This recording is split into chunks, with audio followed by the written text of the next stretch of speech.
नमस्कार, मैं मुकुल द्विवेदी। आप देख रहे हैं एकल भारत। स्वागत है आपका हमारे इस खास शो एकल को जाने में।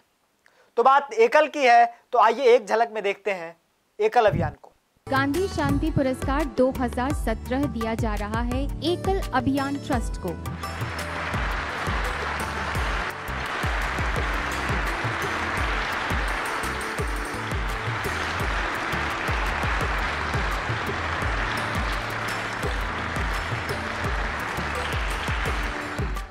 एकल अभियान एक ऐसा अभियान जो सिर्फ उन लोगों के लिए काम कर रहा है जो कम संसाधन, किसी कारणवश समाज और राष्ट्र की मुख्य धारा से नहीं जुड़ पाए हैं, जिनके पास न शिक्षा है, न रोजगार से प्रबल साधन है। एकल अभियान के तहत आरोग्य योजना, ग्राम विकास, जागरण शिक्षा, संस्कार केंद्र और एकल विद्यालय जैसे कई योजनाएं चलाई जा रही हैं।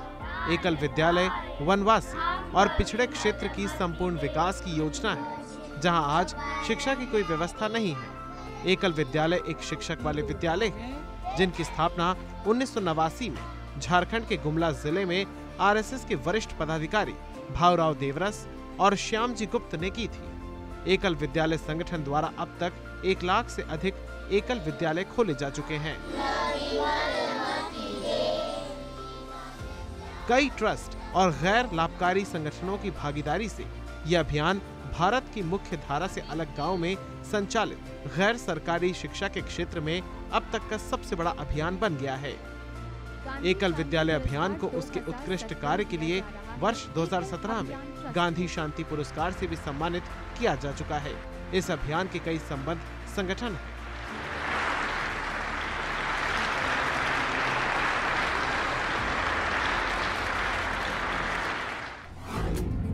जिनमें फ्रेंड्स ऑफ ट्राइबल सोसाइटी, एकल विद्यालय, भारत लोक शिक्षा परिषद, श्री हरि सत्संग समिति, आरोग्य फाउंडेशन ऑफ इंडिया, ग्रामोत्थान फाउंडेशन, एकल ग्राम संगठन। इस अभियान के तहत प्राथमिक शिक्षा, आरोग्य शिक्षा, जन जागरण, ग्राम विकास और संस्कार शिक्षा दी जाती है। इसके अलावा ग्रामोत्थान योजना के माध्यम से गांव के सर्वांगीण विकास के लिए ग्रामीण युवाओं को प्रशिक्षित करना, महिला सशक्तिकरण एवं किसानों को जैविक खेती के लिए प्रेरित करना, आरोग्य योजना के माध्यम से स्वस्थ रहने की शिक्षा और उपचार की व्यवस्था एवं जागरण शिक्षा के माध्यम से गांव के लोगों को जागरूक करने का काम एकल अभियान के कार्यकर्ता कर रहे हैं। साथ ही ग्राम वासियों को संस्कार शिक्षा देने के लिए संगठन की ओर से श्री हरि मंदिर रथ भी चलाए जा रहे हैं, जिससे गांव में जाकर रामायण दिखाने का काम किया जाता है। वहीं 50 से ज्यादा एकल ऑन व्हील चलाए जा रहे हैं, जिसके माध्यम से गांव के लोगों को कंप्यूटर की शिक्षा दी जाती है। ये तो आपने देख लिया एकल अभियान के बारे में। आज के जो हमारे अतिथि हैं, उनसे आपका परिचय कराएं, उससे पहले उनके सफर को एक बार देख लेते हैं।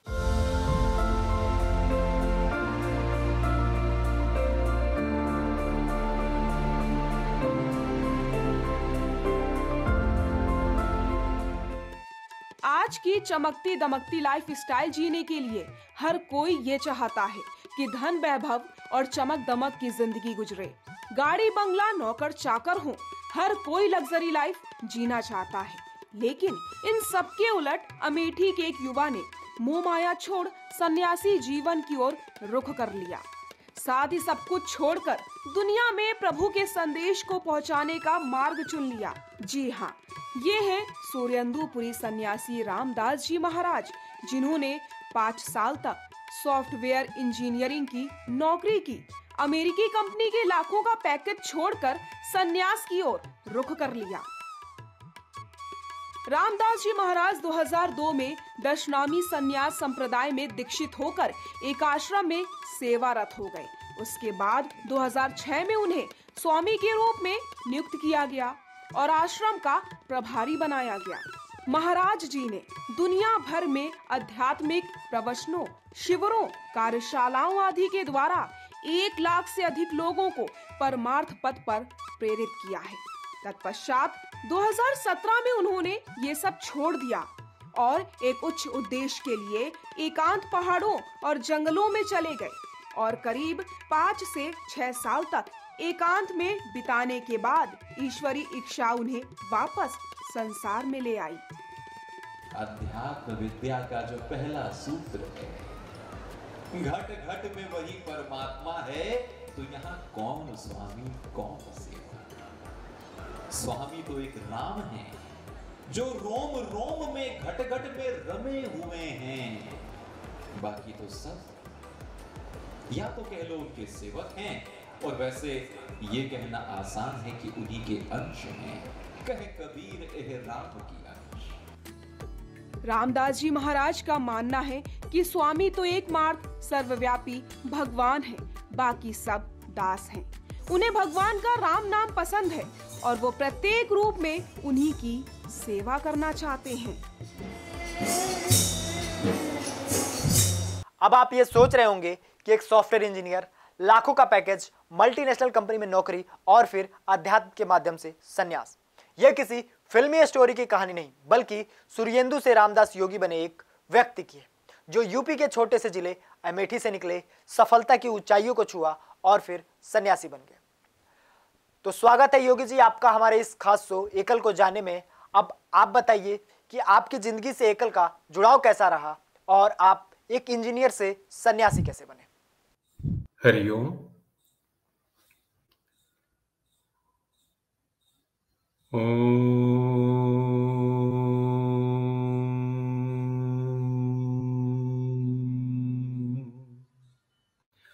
आपदामपहर्तारं दातारं सर्वसंपदां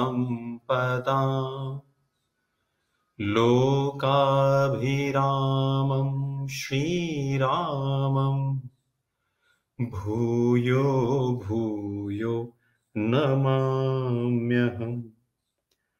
भर्जनं भवबीजानां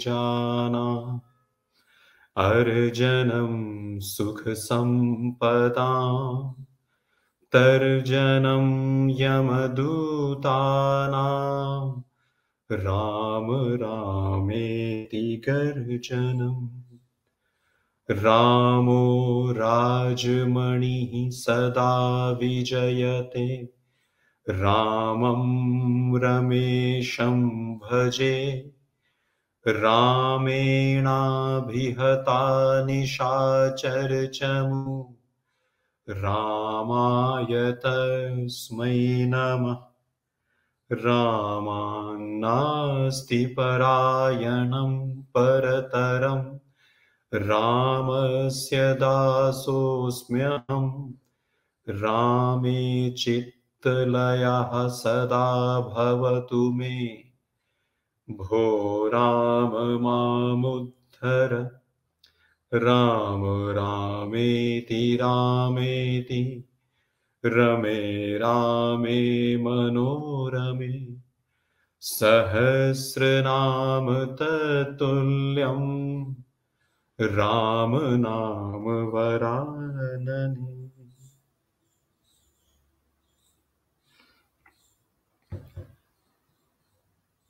हरिओम।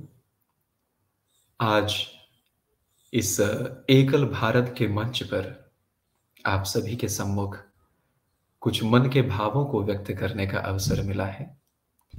यूं तो एकल अभियान से हमारा परिचय 1 दशक से अधिक पुराना है।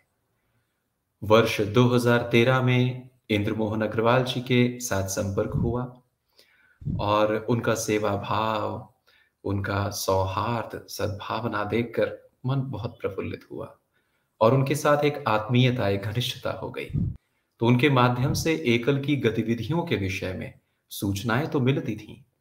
किस प्रकार से ऐसे क्षेत्रों में जहां पर सरकार भी नहीं पहुंच पाती है, सरकारी तंत्र भी नहीं पहुंच पाता है, वहां पर शिक्षा के लिए, स्वास्थ्य के लिए, संस्कृति के लिए और संपूर्ण ग्रामोत्थान, ग्राम विकास के लिए किस प्रकार से एकल के योद्धा कर्मरत हैं।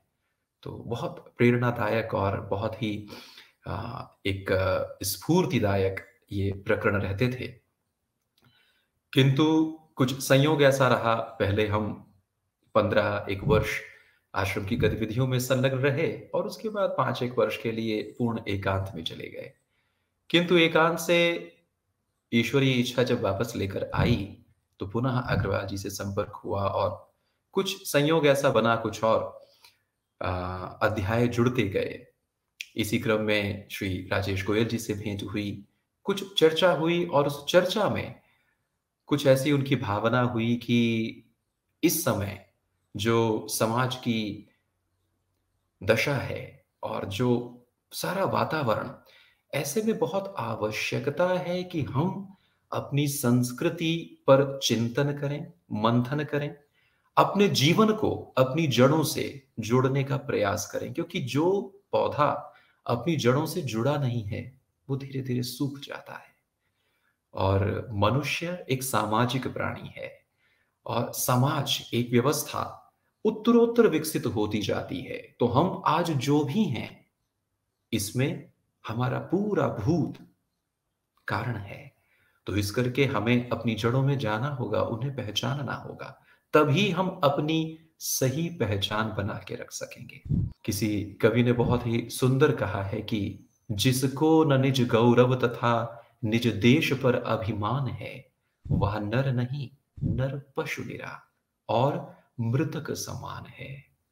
और यदि आप जानते हो तो ये कवि और कोई नहीं, श्री मैथिली शरण गुप्त, जिन्हें हम राष्ट्र कवि की उपाधि से जानते हैं, उन्होंने ये बात कही थी। तो निज गौरव, ये मनुष्य जो भगवान ने इतनी बड़ी हम पर कृपा की है, मनुष्यता का चोला दिया है, इसमें गौरव होना, अपनी विशेषता को पहचानना, और जिस जन्मभूमि में हमें भगवान ने भेजा है, जिस भूमि पर जन्म देकर हमें भेजा है, ऐसे इस देश के प्रति वो एक भक्ति, एक मातृभाव बहुत आवश्यक है। क्योंकि जब तक हम अपनी जमीन से नहीं जुड़ते, जब तक हम उसमें समर्पित नहीं हो सकते, तो जो सबका आधार परमात्मा है उससे कैसे जुड़ सकेंगे। ये एक सामान्य सी बात है, कोई भी अगर विचार करके देखे, महर्षि वेद व्यास के वचनों को याद करें, वो कहते हैं आहार निद्रा भय मैथुनंच सामान्य में तत् पशुभिर नराम धर्मो ही एको अधिको विशेषो धर्मेण हीनाः पशुभिः समानाः। आहार, निद्रा, भय और मैथुन, ये सामान्य जीवन में ये 4 मुख्य विषय हैं। अगर कहा जाए ये 4 मुख्य प्रेरणाएं हैं जो हमारे जीवन को प्रेरित करती हैं। Like we can say these are the guiding forces, the 4 basic guiding forces that drive, जो हमारे जीवन को दिशा देती हैं। तो ये सामान्य सभी में, पशुओं में और मनुष्यों में सामान्य रूप से पाई जाती हैं। आहार की आवश्यकता प्रत्येक जीव को है और उसका अधिकांश समय आहार की व्यवस्था करने में ही लगा रहता है। निद्रा, शरीर को आवश्यकता जब होती है, थक जाता है, तो उसे निद्रा की गोद में जाना ही पड़ता है। और केवल थकान की बात नहीं है, निद्रा में एक रहस्य छिपा है, क्योंकि दिन भर जब हम बाहर भागते दौड़ते हैं तो मन हमारा बहुत बहिर्मुखी हो जाता है। और केवल शरीर ही नहीं थक जाता, बहिर्मुखता के कारण हमारी इंद्रियां, हमारे प्राण, हमारे मन सभी थकने लग जाते हैं। क्यों? क्योंकि ये बहिर्मुखता हमें अंदर बैठे परमात्मा से, शक्ति के स्रोत से थोड़ा सा दूर करने लग जाती है। तो परमात्मा की कृपा निद्रा रूप में प्राप्त होती है, वो फिर से हमें अंदर बुलाता है और अंदर जाकर हम जब परमात्मा से जुड़ते हैं दोबारा तरोताजा हो जाते हैं। लेकिन अभी ये अंधकार में होता है। किंतु सामान्य दृष्टि से देखें तो पशु और मनुष्य सभी को निद्रा तो चाहिए ही चाहिए। तीसरी जो बात है भय, हर पशु और मानव भी हर पल, अगर आप देखिए, प्रत्येक समय में एक ही चिंता करता है कि अपने जीवन को कैसे आगे बढ़ाएं। जीवन की एक ललक सभी के अंदर, जिजीविषा का प्रयोग ना भी करें, किंतु जीवन के प्रति ममता बहुत है। कोई भी प्राणी जीवन का त्याग नहीं करना चाहता, तो हर पल भयभीत रहता है कि कहीं कोई मुझे हानि ना पहुंचा दे। पशुओं को आप देखिए, हमेशा उनके कान खड़े होते हैं, वो चौकन्ने होते हैं। भले ही वो भोजन के लिए भटक रहे होते हैं, किंतु उनका ध्यान सब और होता है कि कहीं कोई तनिक भी आहट मिलती है तो चौकन्ने हो जाते हैं, कोई खतरा तो नहीं है। मनुष्य के बारे में देखिए तो वो भी तो ऐसा ही है ना। हम लोग जो कुछ भी जीवन में करते हैं किस लिए करते हैं? अधिकांशतया भय के कारण ही तो। नहीं तो इतना कुछ साजो सामान जुटाने की क्या आवश्यकता है? जीवन का निर्वाह करने के लिए जो सामान्य आहार चाहिए, सामान्य व्यवस्था चाहिए, उसके लिए बहुत कुछ नहीं जुटाना पड़ता। लेकिन कहीं ऐसा ना हो जाए, कहीं वैसा ना हो जाए, तो इसी चिंता में हम कितना कुछ जुटाते जाते हैं। और अगर आप संसार में दृष्टि डालें इधर-उधर तो आप देखेंगे अधिकांश व्यापार, अधिकांश कारोबार भय पर आधारित है। ये सारे जो इंश्योरेंस, सिक्योरिटी, इन्वेस्टमेंट, ये सारी चीजें क्या है? भय के कारण ही तो है। भविष्य की चिंता, ना जाने क्या हो जाए। तो भय एक बहुत बड़ी ड्राइविंग फोर्स है, बहुत बड़ी प्रेरणा है हमारे जीवन में, सभी के, पशुओं के जीवन में भी, मनुष्य के जीवन में भी। चौथी बात, मैथुन।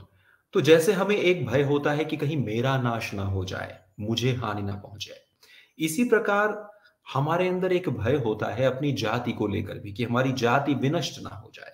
और ये भय एक कह सकते हैं कि सबकॉन्शियस है, अंदर बैठा हुआ है। हम मुख्य रूप से इसके बारे में चिंता तो नहीं करते, किंतु ये हमारे अस्तित्व के साथ जुड़ा हुआ है। तो मैथुन की जो प्रक्रिया है वो हमारी जाति को आगे बढ़ाने के लिए है।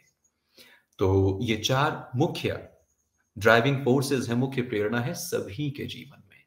किंतु मनुष्य के जीवन में क्या विशेष है? मनुष्य अगर यही चारों कार्य करता रहता है तो वो पशुओं के समान है।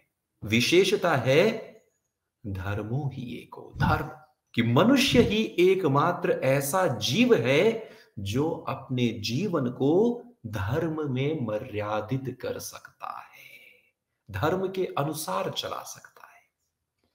तो ये एक बहुत बड़ी बात है। तो इसे अगर दूसरे रूप में देखें तो यदि हम धर्म का पालन नहीं कर रहे हैं, यदि हमारा जीवन धर्म में नहीं है, तो हम मनुष्य कहां है? हम तो पशु के समान हो गए। धर्मेण हीनो पशु भी समाना। धर्म से जो विहीन है वो पशुओं के समान है। स्वयं महर्षि वेद व्यास ये बात कह रहे हैं। और स्वयं भी सोचकर देखिए, सारे जीवों में मनुष्य को परमात्मा ने कितनी विशेषताएं दी हैं। मस्तिष्क दिया है, we are suppose to be brainy beings. हमारा जो जीवन है वो मस्तिष्क से, बुद्धि से नियंत्रित होता है। तो ये बुद्धि की विशिष्टता, बुद्धि की जो प्रकृष्टता है, मनुष्य में ही तो है, अन्य जीवों में नहीं है, ना के बराबर है। और दूसरी बात देखिए आप, वाणी की विशेषता। अन्य सभी जीव जंतु जो हैं वो कुछ निश्चित संकेत होते हैं, वो बहुत विशेष कुछ एक ध्वनियों को ही निकाल सकते हैं, अपने भावों को, अपनी आवश्यकताओं को पूरी तरह से व्यक्त नहीं कर सकते। किंतु मनुष्य, वाणी उसकी इतनी अधिक विस्तारित है कि वो अपने वाणी के द्वारा न केवल अपने भावों को व्यक्त कर सकता है, बल्कि इससे कितने स्वरों को निकालकर पूरी प्रकृति को आनंदित कर सकता है। तो ये वाणी भी एक बहुत बड़ी विशेषता है। तीसरी विशेषता अगर हम देखें तो ये एक मनुष्य ही है जिसमें ये जो अगले दो ये पाद, अन्य तो सभी प्राणी प्राय चतुष्पाद हैं। अन्य जानवर देखें, अगर पंछियों में ठीक है 2 पैर हैं, लेकिन उनके पर होते हैं और वो पर केवल उड़ने के काम आते हैं। जानवरों में जैसे वानर आदि को लें तो अपने हाथों को प्रयोग कर तो सकते हैं वो सामान्य रूप से कुछ पकड़ने के लिए, किंतु अधिकांशतया वो उनके जो हाथ भी हैं पैरों के समान ही चलने के लिए ही, प्राय वो चतुष्पाद ही हैं। किंतु मानव में ये दोनों हाथ केवल लेन देन में ही प्रयोग होते हैं, इनकी विशेषता है। और अगर थोड़ा विज्ञान में झलक डालकर देखें आप तो मानव मस्तिष्क का एक बहुत बड़ा हिस्सा हमारे मुख की और हाथों की गतिविधियों को संचालित करने में प्रयुक्त होता है। तो ये विशेषता है कि जो मनुष्य का विकास हुआ है, मस्तिष्क का विकास हुआ है, तो उसमें हमारी वाणी का, मुख की गतिविधियों का और हाथों की गतिविधियों का बहुत विशेष योगदान है। उपनिषदों में कथा आती है कि जब ब्रह्मा जी ने सृष्टि बनाई और उसमें प्रारंभ में ये सृष्टि जो थी, मानव, दानव, दैत्य और देवता, ये सब आपस में मिले जुले थे। इतनी स्थूलता नहीं थी, तो सूक्ष्म लोकों में भी मानव की गति थी, परस्पर आदान प्रदान था। तो उस अवस्था में जब सबने चिंतन किया, क्योंकि एक स्वाभाविक हमारे मन में एक प्रश्न तो उठता ही है कि हम क्यों आए हैं, ये जीवन क्या है, इसका उद्देश्य क्या है। तो जब उनके मन में ये जिज्ञासा हुई तो वो सभी ब्रह्मा जी के पास गए कि महाराज हमारे जीवन का उद्देश्य क्या है। तो ब्रह्मा जी ने एक उपदेश दिया, द। अब वो सोचने लगे हम तीनों के लिए एक उपदेश, द, इस दा का मतलब क्या है। तो ब्रह्मा जी बोले भाई चिंतन करो।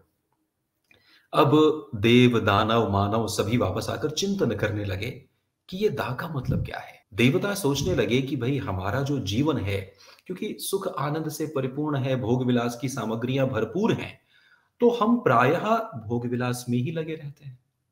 तो हमारी इंद्रियां सदा सुख की ओर भागती रहती हैं, हम सदा ही सुख सुविधा में ही उलझे रहते हैं।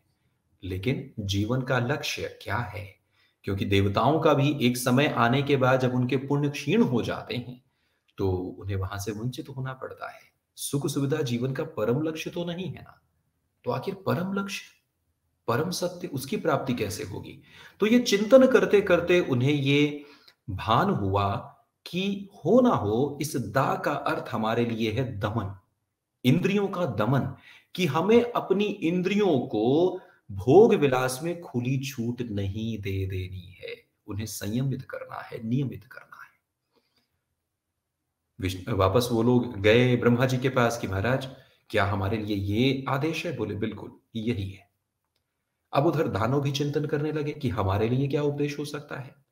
तो उन्होंने जो बहुत विचार किया तो जाना कि हमारी प्रकृति जो है वो क्रूर है, हिंसक है, तो हो ना हो दा का अर्थ हमारे लिए दया होगा।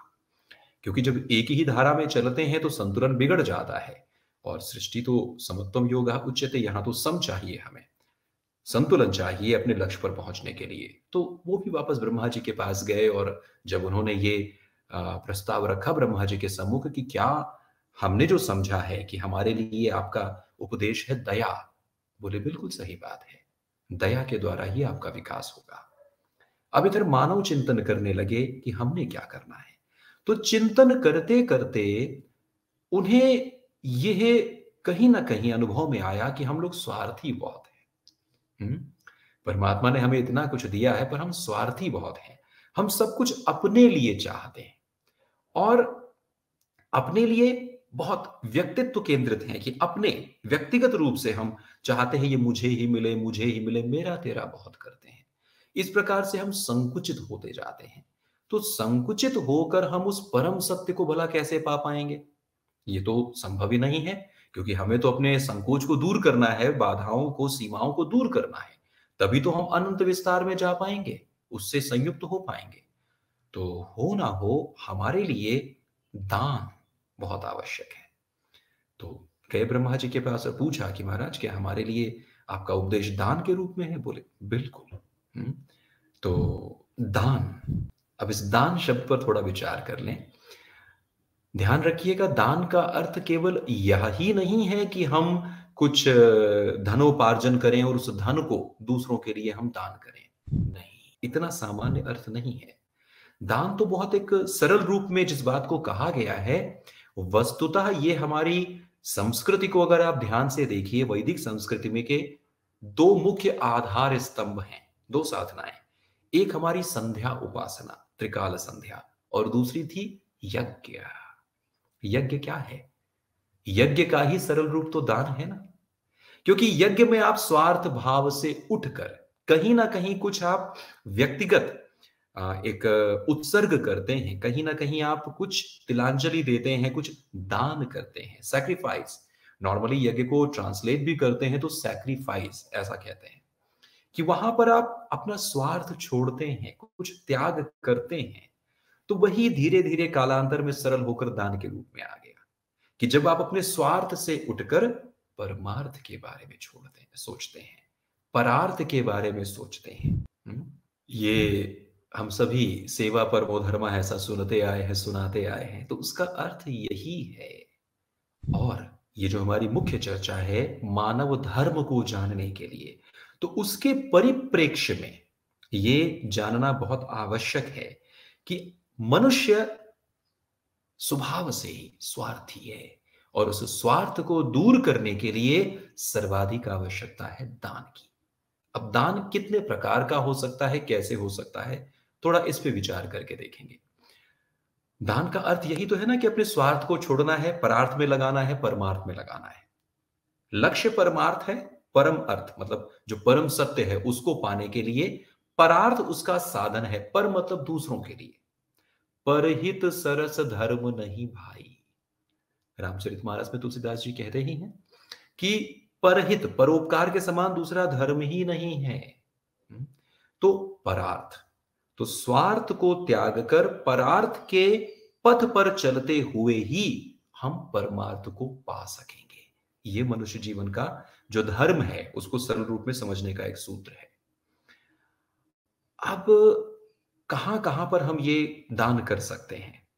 एक तो स्वाभाविक आप सभी जानते होंगे कि एक जो हमारी परंपरा चली आ रही है सनातन धर्म में, दशांश दान की, कि आपकी जो भी धनोपार्जन आप करते हैं, जो भी आपका आय है, उसका 10% आप समाज के लिए या ऐसे सत्कार्यों के लिए लगा दें जो परार्थ हैं, परमार्थ की ओर जो हमें ले जाने वाले हैं। एक सामान्य ये तो हम सभी जानते हैं, लेकिन और भी तो सोचिए आप, हमें क्या क्या मिला है। परमात्मा ने जो हमें ये मनुष्य जीवन दिया है, बुद्धि दी है, और जो हमें कलाएं दी हैं, क्षमताएं दी हैं, और जो हमारा समय है, ये भी तो हमारी संपत्ति है ना। धन ही एकमात्र संपत्ति थोड़ी ना है, संपत्ति के बहुत प्रकार होते हैं, तो ये भी तो हमारी संपत्ति है ना। तो उसका दान हम नहीं कर सकते क्या? जिस प्रकार से हम धन का दान करते हैं, कुछ समय दान भी तो कर सकते हैं ना। कुछ अपनी क्षमताओं का, अपनी कलाओं का भी तो दान कर सकते हैं, लोक हित में, जनहित में, परार्थ के लिए, परमार्थ के लिए। तो इस प्रकार से अगर हम करते हैं तो हम मनुष्य कहलाएंगे। क्यों? क्योंकि मनुष्य एक सामाजिक प्राणी है, वो केवल व्यक्तिगत आहार निद्रा भय मैथुन में उलझा नहीं रह सकता। समाज के लिए कुछ करेगा, समाज के लिए कुछ करेगा तो ही वह मनुष्य कहलाएगा। अब इस बात को समझने के लिए एक दृष्टांत लेते हैं। हम सब ने भारत भूमि में बचपन से एक ही बात सुनी है, जब जब धर्म की बात होती है तो हमारे पूर्वज, हमारे बड़े बूढ़े हमें एक ही बात बताते हैं, रामो विग्रहवान धर्मः, कि धर्म की जो मूर्ति है वो राम है, धर्म का जो आदर्श है वो राम है, और तभी उनको मर्यादा पुरुषोत्तम कहा जाता है। पुरुषों में उत्तम है वो, हमारे लिए आदर्श हैं। और क्यों हैं? क्योंकि उन्होंने मर्यादा में रहकर अपना जीवन जिया। तो रामो विग्रहवान धर्मः, विग्रहवान धर्म का मूर्त रूप है राम, है ना। साधु सत्य पराक्रमी, और साथ में स्पष्ट किया कि वो क्यों है, उनका वो कारण बताया है, वो गुण बताया है जिसके कारण वो विग्रहवान धर्म कहे जाते हैं। साधु, वो साधु स्वभाव है, और सत्य पराक्रमी है। अब इन बातों को अगर हम समझ लें तो हमारे लिए मानव धर्म को समझना बहुत आसान हो जाएगा। तो देखिए, साधु किसे कहते हैं, ध्यान रखिएगा। साधु जो है, साधु का अर्थ ये नहीं है कि आपने भगवा चोला पहन लिया और घर गृहस्थी छोड़ दी तो आप साधु बन गए, या आप सेवा में लग गए तो आप साधु बन गए, नहीं। साधु को अगर हम इंग्लिश में देखें तो नोबल पर्सन, और we can say a virtuous person, सद्गुणों से संपन्न एक सद व्यक्ति, उसको हम साधु कहते हैं। तो अगर किसी को हमें अप्रिशिएट करना हो, किसी की हमने किसी कार्य के लिए उसको अगर हमने उत्साहित करना हो, प्रोत्साहित करना हो, तो हम कहते हैं साधु, साधु, बहुत अच्छा, बहुत अच्छा। तो ये भाव है साधु का। और रामचरितमानस में अगर आप देखेंगे ना, बहुत सुंदर परिभाषा दी है साधु की वहां पर। तुलसीदास जी लिखते हैं, साधु चरित शुभ चरित कपासु, निरस बिसद गुणमय फल जासु, जो सह दुख पर छिद्र दुरावा, बंदनीय जही जग जस पावा। इतनी सुंदर बात कही है कि साधु का चरित्र जो है वो कैसा है? शुभ चरित कपासु, कपास के शुभ्र चरित्र की तरह है। कपास जिसे हम रुई के नाम से भी जानते हैं, तो आप देखिए कपास का जो पौधा है वो कैसा होता है। कपास बंद है, लेकिन जैसे जैसे विकसित होता है तो ये कपास शुभ्र है। अब उसका फल, जो कपास का फल है वो कैसा है? निरस, उसमें कोई रस नहीं है। बाकी जितने भी आप फल देखिए सब में कुछ रस तो होता है ना, मीठा है, खट्टा है, कैसा भी रस होता है। कपास के फल में कोई रस नहीं, और ये विशद है, शुभ्र है। लेकिन सबसे बड़ी बात जो कही है कि गुणमय है। गुणमय है, उसमें गुण भरे हुए हैं, वर्चूज भरे हुए हैं। और किस प्रकार के वर्चूज हैं उसको देखिए, कितना सरल रूप में सारा, जैसे गागर में सागर वाली बात होती है ना, कि कैसे एक ही भाव में सारे सद्गुणों को सिमेट दिया है। कि वो सद्गुण कैसे हैं? जो सह दुख पर छिद्र दुरावा, कि स्वयं वो दुखों को सह कर भी पर छिद्र, छिद्र का मतलब होता है किसी भी प्रकार की कोई कमी, दूसरों की कमियों को ढांकता है। अब देखिए कपास का क्या स्वभाव है। कपास का मुख्य प्रयोग कैसे होता है? एक कपास का प्रयोग है कि हम पूजा में उसकी रुई की बत्ती बनाकर प्रकाश के लिए प्रयोग करते हैं। दूसरा जो सबसे अधिक कपास का प्रयोग है कि कपास का हम सूत काटते हैं, धागा बनाते हैं, और उन धागों से हम वस्त्र बनाते हैं। और वो वस्त्र हमारे तन को ढांकने में, हमारी कमियों को ढांकने में काम आते हैं, छिद्रों को ढांकने में काम आते हैं। तो बस ऐसे ही सद्गुण होते हैं। सद्गुण में आपके अंदर वो शील, वो संयम, वैसे तो बहुत सारे गुण विस्तार में हम नहीं चाहे तो संक्षेप में समझने के लिए मोटी सी बात इतनी ही है कि स्वयं को दुख भी सहना पड़े तो कोई बात नहीं, लेकिन दूसरे की कमियों को ढकना है। यानी कि दूसरों को हमने सहारा देना है और उन्हें प्रोत्साहित करना है आगे बढ़ने के लिए। तो ये क्या है? मनुष्य जो सामाजिक प्राणी है उसका मुख्य धर्म है अपने लिए जिए तो क्या जिए, केवल अपने लिए नहीं, सबके साथ, सबको लेकर, सबके लिए जीवन जीना है। तो इस एक पंक्ति में उस साधु शब्द का इतना सुंदर वर्णन आ जाता है कि जो सह दुख पर छिद्र दुरावा। तो ऐसे ही जो व्यक्ति हैं उनको हम महापुरुष कहते हैं, कि वो अपने जीवन को समाज कल्याण में लगा देते हैं।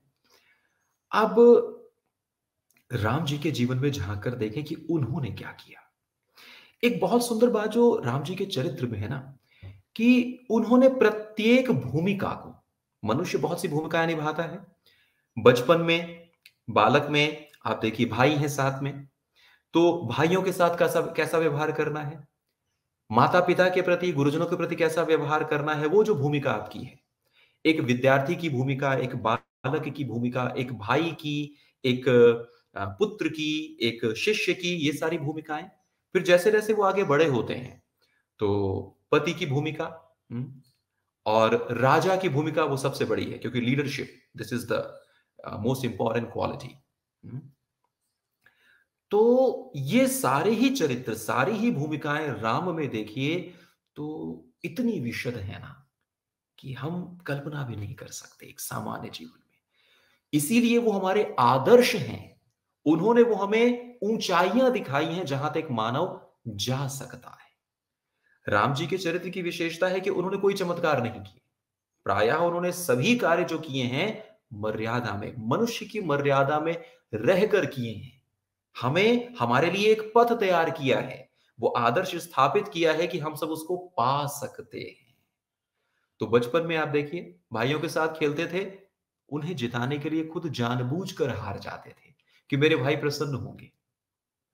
तो भरत जी इस बात को याद करते हैं बाद में, जब वन में जब राम जी चले जाते हैं और उनको लेने के लिए भरत जी जाते हैं, तो वो कहते हैं कि आपके बिना जीवन की कल्पना कैसे करें, आपने तो बचपन से हमें इस तरह से रखा है कि हमें जिताने के लिए आप खुद हार जाते थे।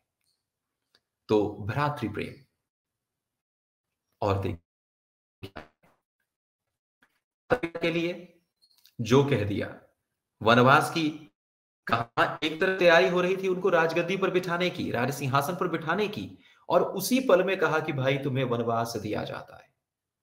कोई बात नहीं, जो आज्ञा, एक पल भी नहीं लगा। वो कहते हैं जो आज्ञा, क्योंकि जो पुत्र अपने माता पिता की आज्ञा का पालन नहीं कर सकता वो और क्या कर सकता है। जो माता पिता जिन्होंने ये जन्म दिया, उनके बिना हमारा जन्म कैसे होता। तो उनके प्रति अगर इतना भी कृतज्ञता भाव नहीं है तो हम पशुतुल्य ही तो हुए ना। तो एक पुत्र का आदर्श कि तुरंत, और बाद में देखिए पति के रूप में देखिए आप सीता जी के साथ कि ठीक है, उन्होंने पहले सीता जी को समझाया कि भाई वन में कहां जाओगी, यहां पर तुम्हारे लिए अनुकूल है। लेकिन जब सीता जी ने कहा कि नहीं, पत्नी का स्थान तो पति के चरणों में है, तो पूरी उन्होंने उत्तरदायित्व को समझते हुए उन्हें साथ लिया। और क्या क्या नहीं किया सीता जी के लिए। तो पूरी तरह से उन्होंने एक पति धर्म का पालन किया। और आगे देखिए राजा के रूप में अंत, जो उनके चरित्र का जो उत्कर्ष है राजा के रूप में, जब उन्होंने राज सिंहासन संभाला तो वो कहते हैं भाई राजा जो है प्रजा के लिए पिता के समान है। और राजा का जीवन एक सन्यासी की तरह है कि उसका व्यक्तिगत कुछ भी नहीं है। कभी भी कोई भी प्रजा का बालक आकर राजा को अपनी बात कह सकता है, उसके सामने अपनी मांग रख सकता है। तो जिस दिन वो राजा बन गए, बाकी सभी सामान्य धर्म पीछे रह गए। क्यों? क्योंकि अब उनका जीवन पूरी प्रजा के लिए, पूरे राज्य के लिए हो गया।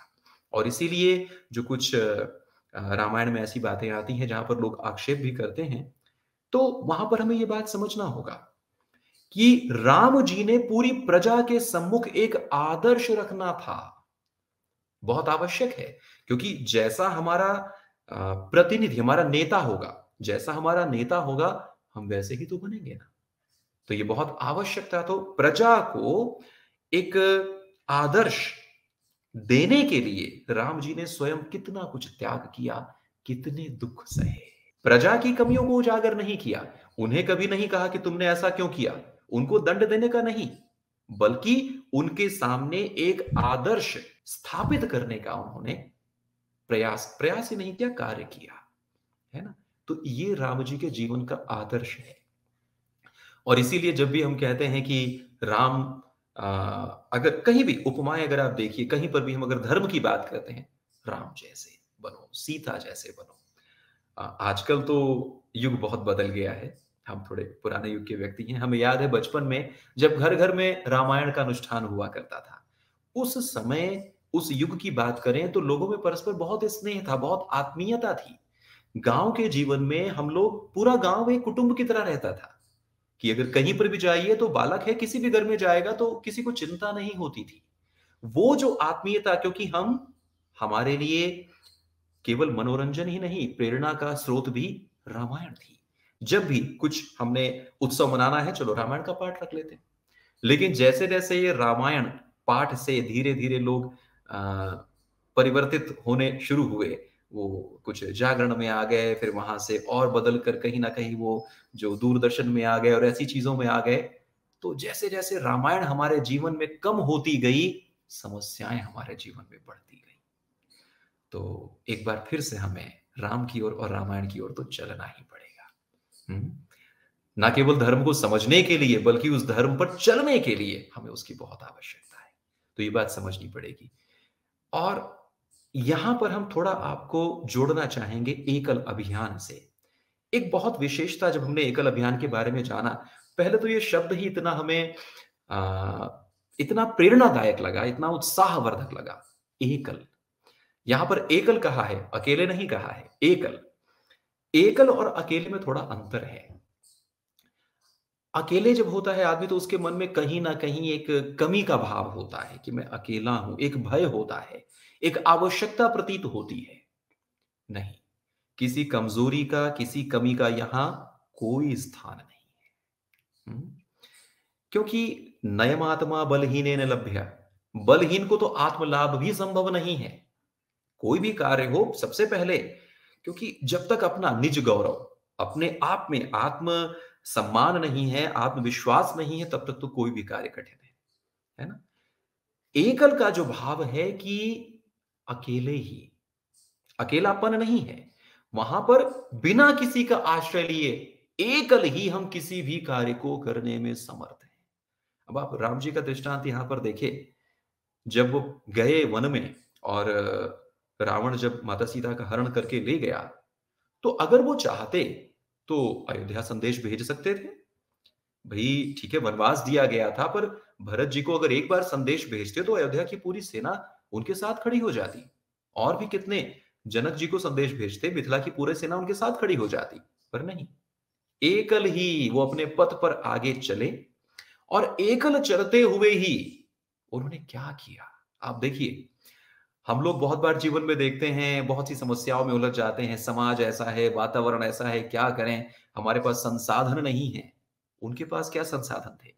एक तरफ राक्षसों की सेना और रावण जैसा महापराक्रमी, और उन्होंने क्या किया, वानरों और रीछों को तैयार किया, उनकी सेना बनाई, जिनमें सामान्य मानवों से जिनकी तुलना नहीं की जा सकती है, ऐसे उन वानरों और रीछों को इतना सशक्त योद्धा बना दिया।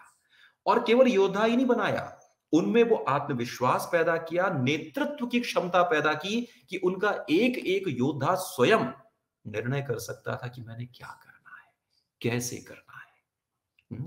तो ये एकल की शक्ति है। और जो एकल अभियान में जब देखा कि कैसे गांव में एकल अध्यापक पूरे गांव को एक रूप बदल देता है, रूपांतरण कर देता है और कहां से कहां पहुंचा देता है विकास के पथ पर, तो बहुत प्रेरणा मिली इस बात से। और हमें वो स्मरण में आ गया कि राम जी ने यही तो किया। अब वो जब वनवास में थे और वहां पर आदिवासी भील उनके पास आए, इतना प्यार दिया। अब अगर उन आदिवासियों को, भीलों को, अगर वो सोचते कि हम भाई कुछ परमार्थ का ज्ञान देंगे, तो क्या वो समझ पाते? उन्होंने प्यार दिया, सत्कार दिया, और उसका फल क्या हुआ? जब भरत जी और सभी अयोध्यावासी ये सब राम जी को लिवाने के लिए वहां पर गए, तो सभी भीलों ने सारी व्यवस्था करी उनकी। और जब सब लोग उन्हें कुछ उपहार में देने लगे, तो बोले ना ना ना ना ना ना, अरे आप तो ये कृपा मानो, ये मतलब आप अच्छा सोचो कि हमने आपका कोई सामान चुराया नहीं। हम लोग तो भील लोग हैं, आदिवासी लोग हैं, हमें ये सभ्यता संस्कार नहीं आते हैं, हम तो बस अपने आहार निद्रा भय मैथुन को मानने वाले लोग थे। ये तो राम जी की कृपा हुई है कि हम कुछ सुधर गए हैं, कि अब हम ये चोरी और ऐसी चीजें नहीं सोच सकते हैं, हम विषय वासना के गुलाम नहीं रहे, हम सेवा के बारे में सोच सकते हैं। तो ये उनकी कृपा है। तो यही बहुत बड़ी कृपा हम पर है, हमें और किसी उपहार की आवश्यकता नहीं है। तो एकल के योद्धा भी कुछ ऐसा ही तो कार्य कर रहे हैं अपने जीवन में, जो सह दुख, स्वयं दुख सहते हुए भी, कैसी भी कठिन परिस्थितियों में रहते हुए भी वो सर्वांगीण विकास के लिए समर्पित हैं। तो बहुत आनंद हुआ मन में इन बातों को देखकर, और हमें लगा कि अगर हम ऐसे ही जुटे रहें तो राम राज्य क्यों नहीं आएगा, अवश्य आएगा। राम राज्य के केंद्र राम थे, लेकिन उनका आदर्श सभी को प्रेरित करता था, उनका प्यार, उनका स्नेह सभी को संगठित करता था। और इस संगठन ने ही वो दिन दिखाया जब राम के साथ सारी अयोध्या ही सशरीर स्वर्ग को चली गई। सोचकर देखिए आप, इतनी बड़ी उपलब्धि जो बड़ी बड़ी तपस्याएं करने से योगियों को प्राप्त नहीं होती है, मात्र राम के आदर्श पथ का अनुगमन करने से अयोध्या वासियों को प्राप्त हो गई। लेकिन मूल में क्या था?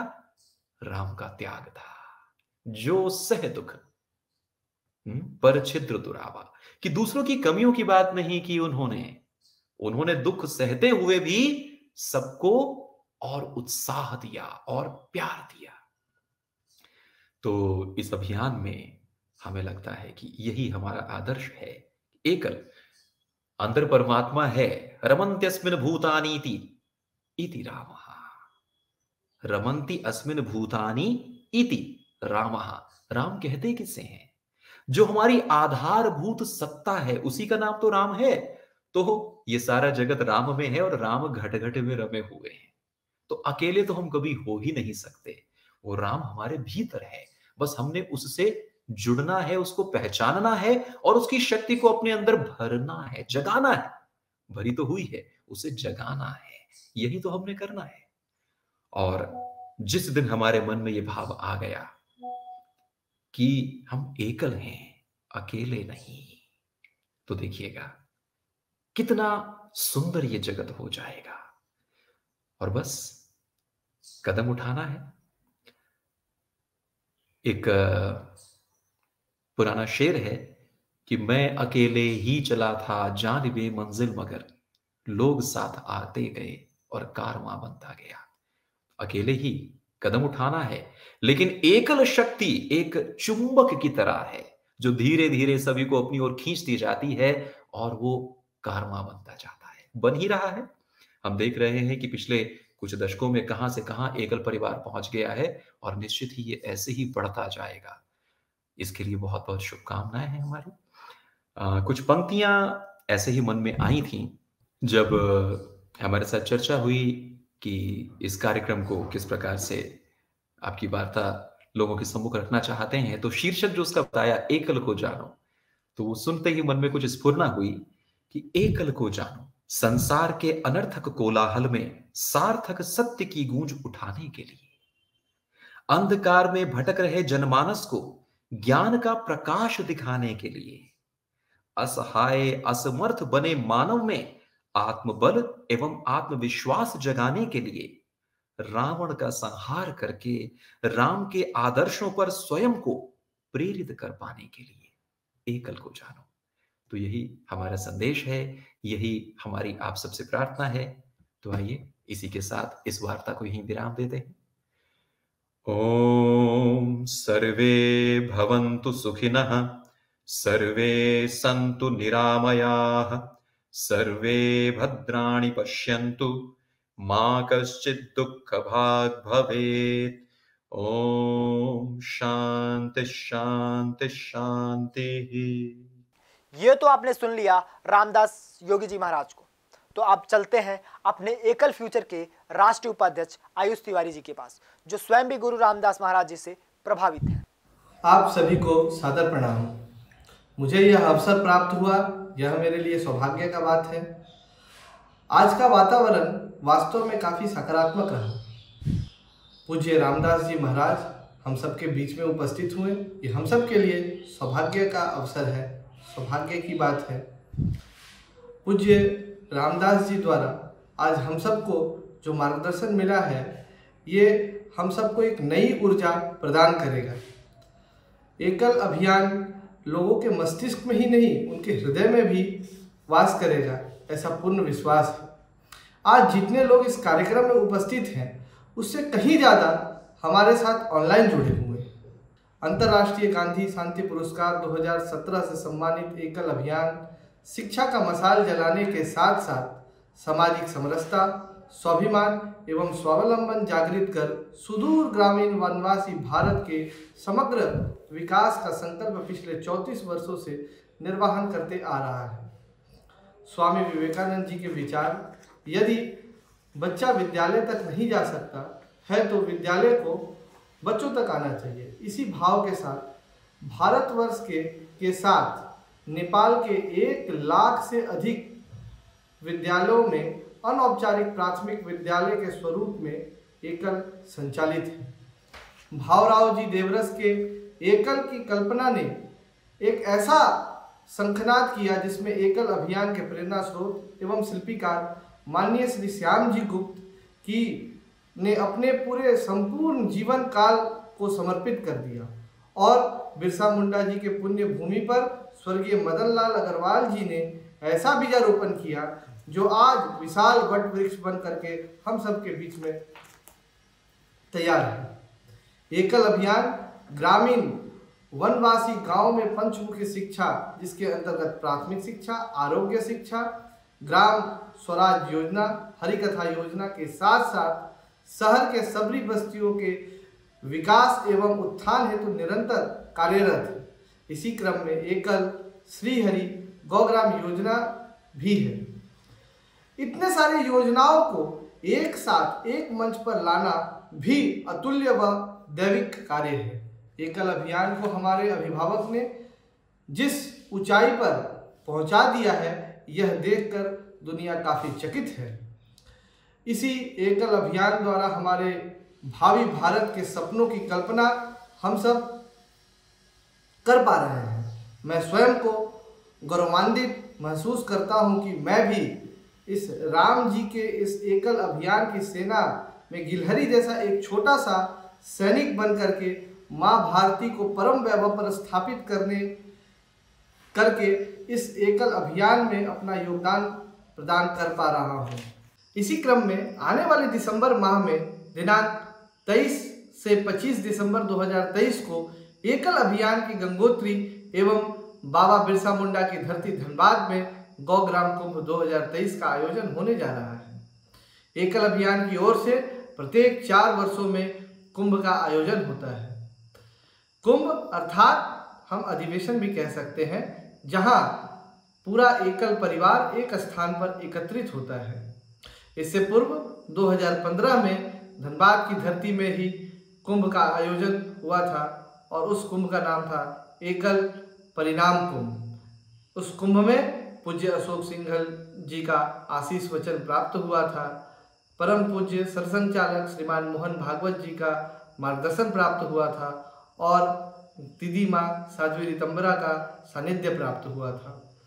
आप सबसे आग्रह है कि आप सबसे धनबाद वासियों की ओर से आग्रह है, विनम्र आग्रह है कि आप सब इस बार पुनः धनबाद की धरती में आयोजित होने जा रहा है कुंभ में आप सब सम्मिलित हों और हम सबको इस कुंभ में सम्मिलित होकर अनुग्रहित करने की कृपा करें।